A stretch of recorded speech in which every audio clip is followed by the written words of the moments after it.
In the 90s, sci-fi shows were all the rage. With the success of shows like The X-Files, Babylon 5, and Stargate, the audiences were extremely hungry for more adventures in strange futuristic lands. But even amongst the numerous sci-fi shows that graced our screens during this period, there was one that stood out thanks to the sheer strangeness incorporated into its story. Released at the end of the decade, Farscape is one of those underrated gems that has gained a cult following over the years. But with the 2 decades separating us from when the show first aired, it's only natural to be a little rusty about the finer details of this beloved franchise. So, in this marvelous video, we shall take a deep dive into the world of Farscape and see what makes this franchise so dear to so many fans across the world. But before we move on, please like this video and subscribe to our channel. It might be a small click for you, but it means an awful lot for us. Now strap onto your spacesuits, because here we go.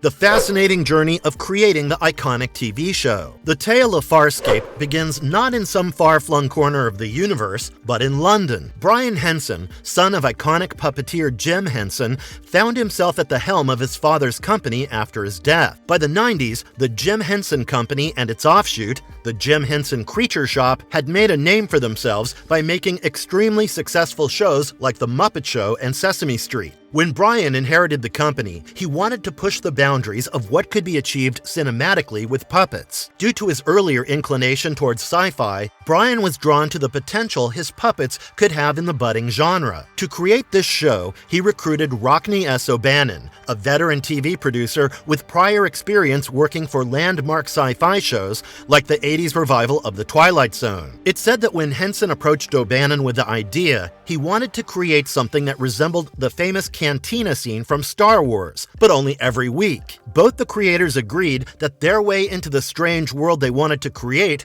would be through the perspective of an average human, and these vague ideas formed the foundation for the show. However, getting the show made was not easy. Henson and O'Bannon first pitched the script to Fox Studios, who had found success with their previous ventures into sci-fi with shows like The X-Files. Eager to repeat their success, Fox seemed interested in the concept, but later backed out to fund another series, Space and Beyond, instead. Undeterred, the team then approached the appropriately named Sci-Fi Channel, which was looking for original shows to fill up their mostly rerun-filled schedules. Fortunately, this time around, the creators and the channel got along in perfect synergy, something that rarely happens in the world of TV production. O'Bannon would later state that the heads of the Sci-Fi Channel made it clear that they didn't want a kids show, giving the creators the liberty to go as weird as they could. With all the restraints off, the next step was to find a home for filming the TV show. Henson and O'Bannon's vision for the show meant that the show would be comparatively expensive to produce. After much consideration, Farscape would eventually find its home not in the States or the UK, but in Australia. This would be the perfect location for the series,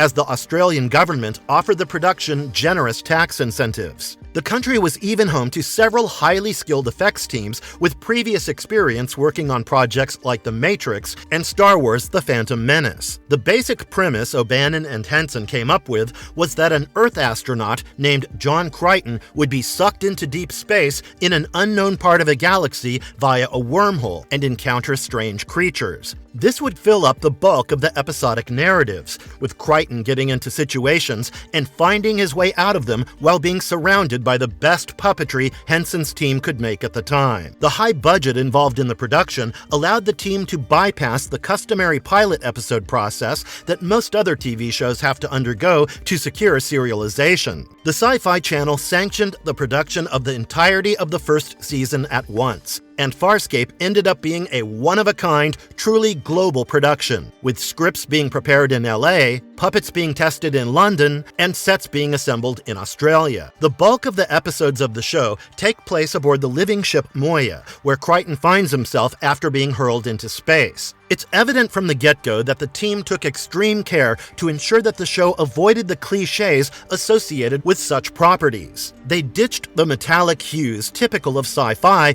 and designed Moya like an organism, with its larger structure resembling a rib cage. The color palette of the ship is warm and feels flesh-like, instead of being bathed in blue like most other shows of the time. Henson's Creature Shop came up with some of the most ingenious developments in puppetry to bring some of the more otherworldly characters to life. Most puppets had to be controlled by multiple operators, who employed intricate machinery to simulate lifelike movements in the creatures. For instance, the enormous puppet created as the pilot of the Spaceship utilized 8 puppeteers to move its various muscles, such as the eyes, limbs, heads, shoulders, etc. But these creatures weren't the only ones that would fill up this vibrant world, and the cast would be vital to the uniqueness of this universe. As the production would be taking place in Australia, the producers decided to limit their casting pool to Australian actors, with one notable exception. The protagonist, John Crichton, was the only character played by an American actor, Ben Browder. Browder was relatively unknown at the time, with only a few credits in TV shows. He would embody the spirit of the fish out of water, Crichton,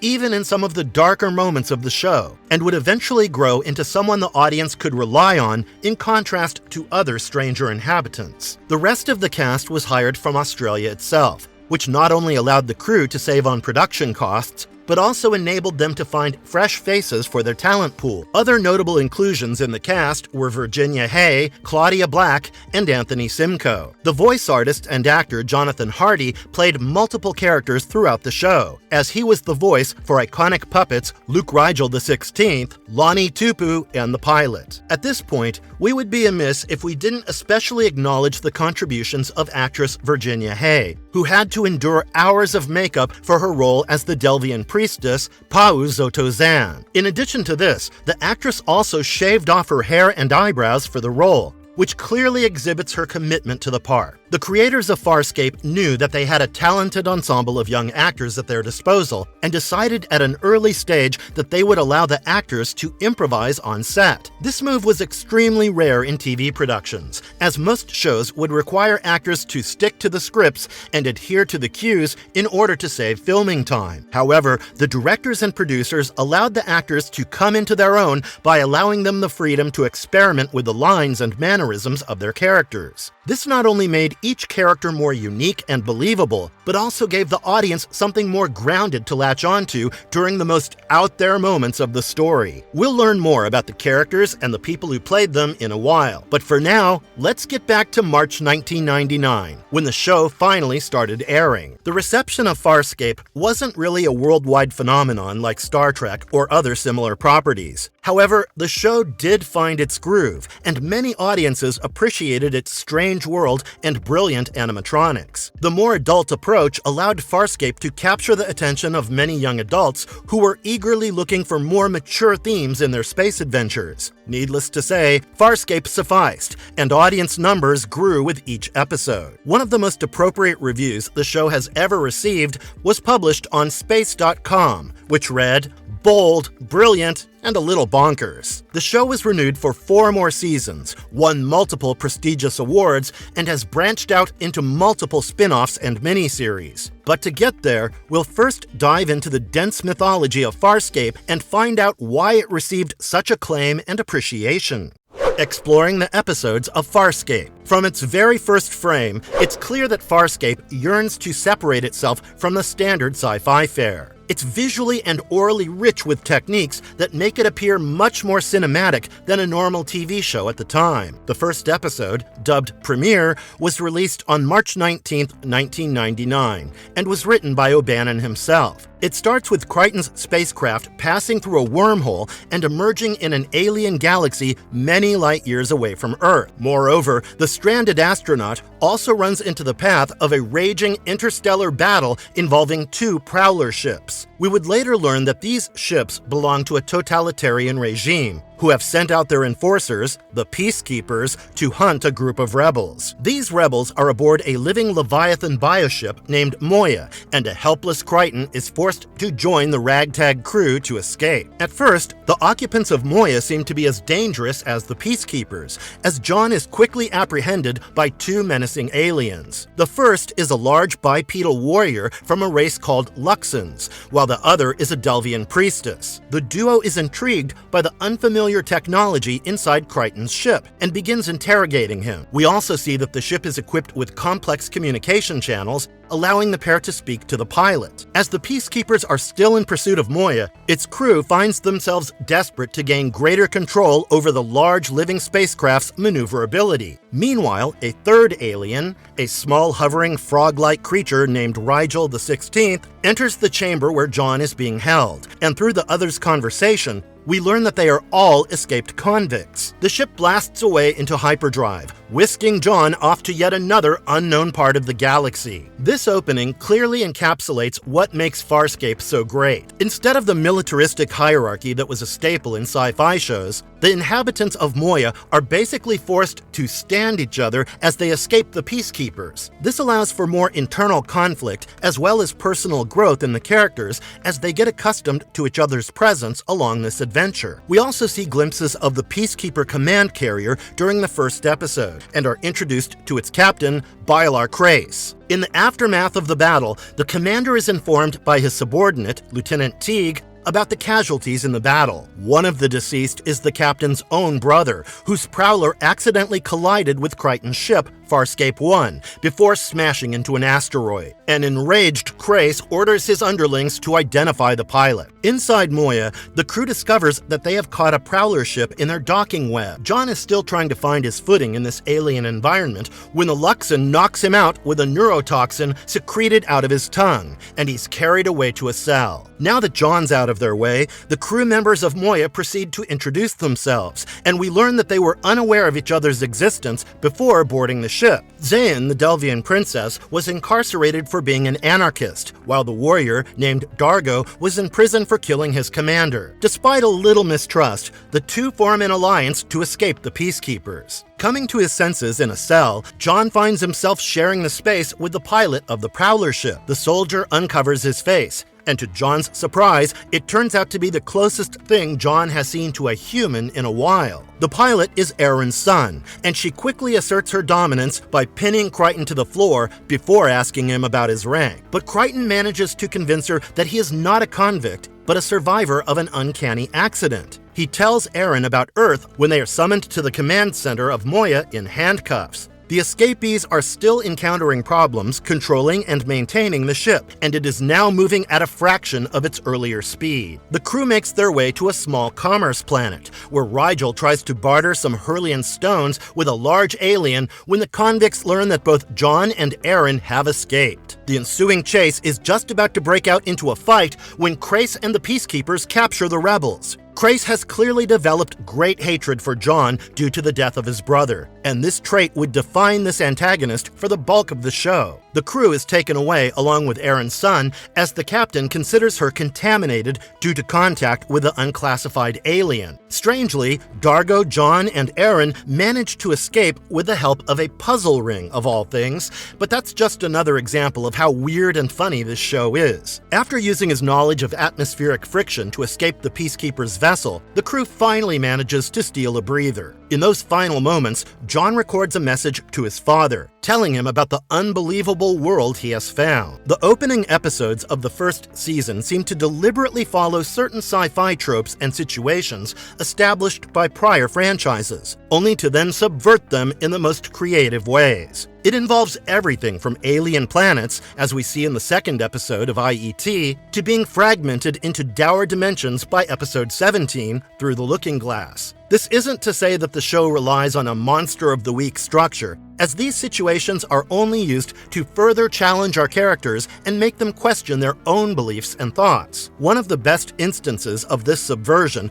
occurs in the 16th episode of the season, titled A Human Reaction. Here we are introduced to the main villain of the series, Scorpius. Since this episode, Crace has served as the main antagonist of the show. However, Scorpius is one of the grotesque monsters that both horrifies and intrigues. Though an encounter with Crace is threatening, Scorpius inspires a fear that goes beyond the physical. He's made especially unsettling by the fact that all his actions convince the audience that once he manages to capture Crichton, death will be the easier way out. For much of the series, the villain is looking for information regarding the wormhole locked away in John's head. His strange elf-like costume design, slight form, and high-pitched voice make him stand out even among the host of great villains scattered through the show. The first season ends with a stunning cliffhanger, a device that would become a signature of the series, as our protagonists are marooned in space after continuous pursuit by Scorpius's forces. Even after the very first season,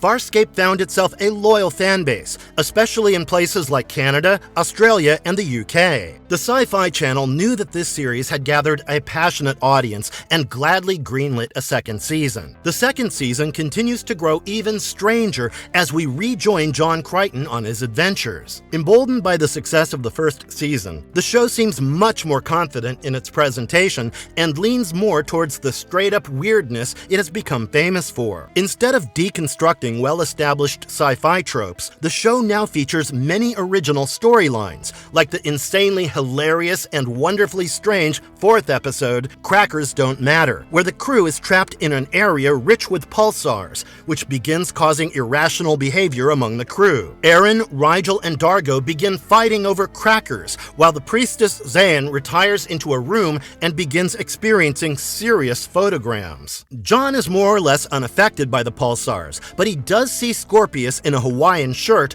urging him to kill Aaron and eat pizza. This episode is a perfect example of how Farscape can blend various genres, tones, and tropes to create something extremely original and entirely unhinged. The second season also contains even more emotional growth for each of our crew members, as John begins to find himself increasingly under the influence of Scorpius. The villainous alien is still hot on his pursuit, and is even more eager to break John down mentally and emotionally to retrieve the wormhole information in the astronaut's head. In addition to this, we also see John and Aaron's relationship develop much further in the second season. Though the two have been engaged in on and off hookups in season 1, it's in season 2 that it really blossoms into a romance. Aaron's character is also allowed to grow individually as this fierce renegade warrior struggles to reconcile with her past misdeeds while working as a peacekeeper. This tension within her culminates in the heart-wrenching 5th episode, The Way We Weren't, where a datacam reveals that,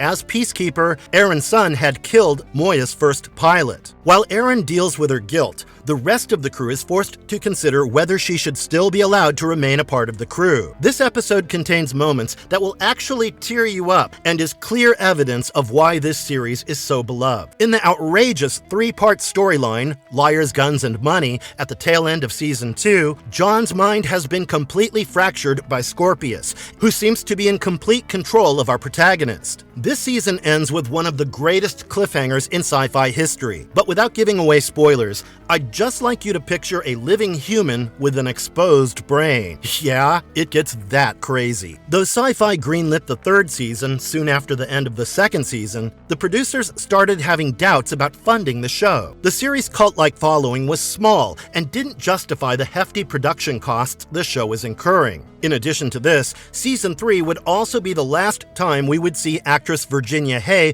donning her blue makeup and playing the priestess Zayn. Though this was quite tragic for both the fans and the makers of the show, this departure is genuinely fair on Virginia's path. After years of long hours in blue makeup, her body was not up to it anymore, she stated in an interview years later. Though the creators tried to fill in this massive gap with new characters like Jewel, her absence is clearly felt. This season also includes a certain infamous resurrection, which some fans, including us, felt wasn't up to the usual storytelling standards previously set by the show. Though the storyline got denser and more difficult to keep up with for newer fans, the complex narrative is an actual treat to the ones that have stuck around since the beginning. The conflict in the show also takes on more mythic proportions with the rise of the Scarans, a reptilian warmongering species. The peacekeepers have hardly ever been the good guys, but they almost seem okay when compared to the brutality of the Scaran Empire. The Imperium, a major intergalactic powerhouse, stands in direct confrontation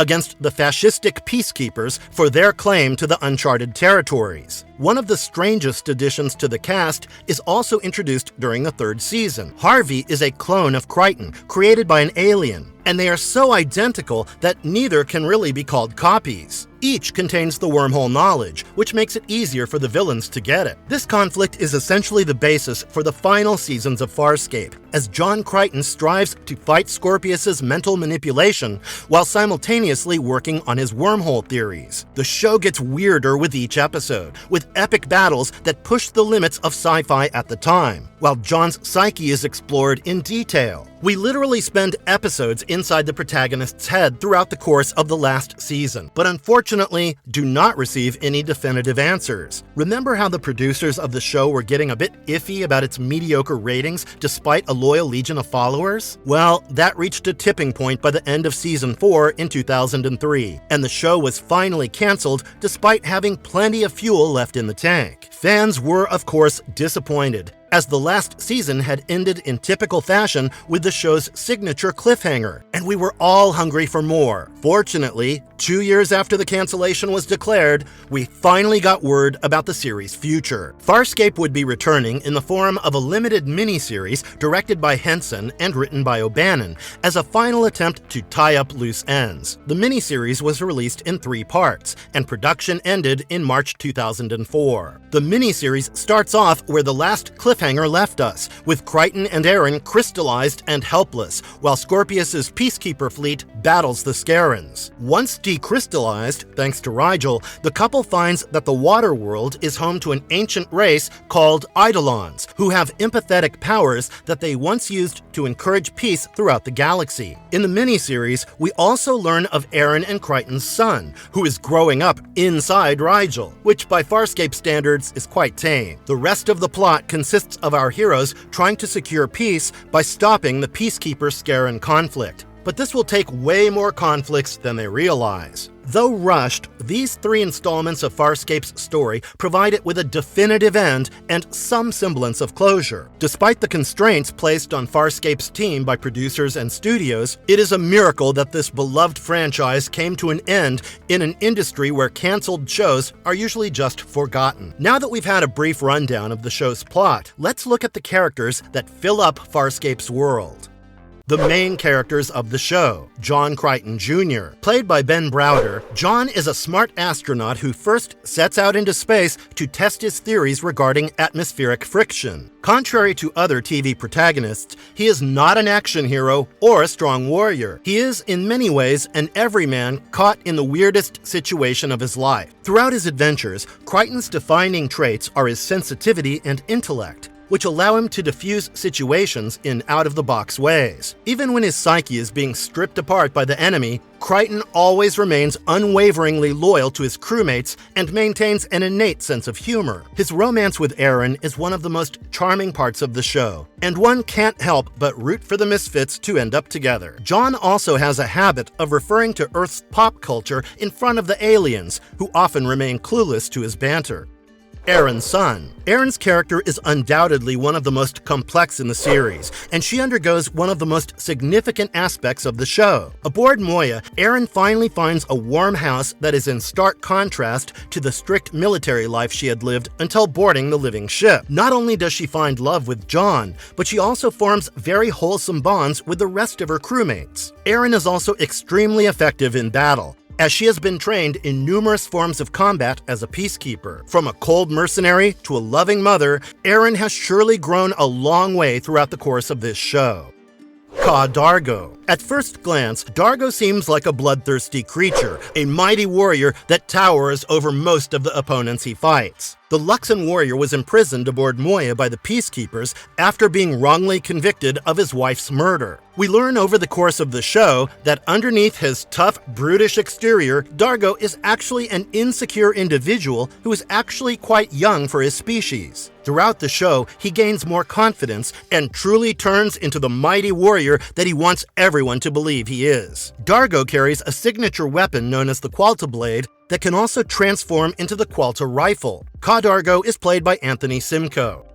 Zan, Pao Zoto Zan, The Delvian priestess is one of the most intriguing members of the original ensemble, imprisoned for the assassination of the leader of the Delvian government and her lover. Haunted by her tragic past, Zayn has become an anarchist, but eventually develops a strong loyalty towards her crew aboard the Moya. As a Delvian priestess, she possesses several powerful telepathic and empathetic abilities, all of which make her a formidable opponent in battle. Throughout the show, Zayn's powers grow considerably, and she's able to achieve increasingly spectacular feats in each season. On an emotional level, Zayn is a central figure in the crew and often serves as the voice of reason for the rest. Virginia Hay brought this character to life by portraying it with both empathy and sensuality. Rigel. Rigel is the selfish and cunning ruler of the Hynerian Empire. He isn't really the nicest character when we first encounter him, but this serves as amazing comic fodder as the tiny little king does everything he can to save a buck. He also keeps the Moya running by providing maintenance for it with his shadowy deals. Rigel had a complex past before he joined the crew, as he ruled for many years before being overthrown by his brother. The character of Rigel was performed entirely by a puppet, and its voice was provided by Jonathan Hardy.